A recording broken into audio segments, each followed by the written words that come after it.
Rumah, kereta, naik haji, impian korang mana satu yang belum tercapai? Ramai orang impian besar, tapi simpanan kosong.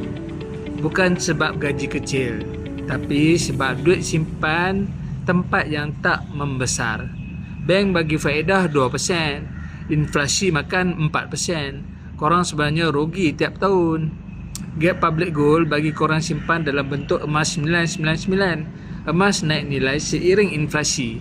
100 bulan, 5 tahun, korang dah ada simpanan emas yang boleh tukar jadi wang tunai untuk bayar muka rumah, down payment kereta atau daftar pakej haji. Ini bukan cerita dongeng, ini berlaku setiap hari, korang je tak tahu.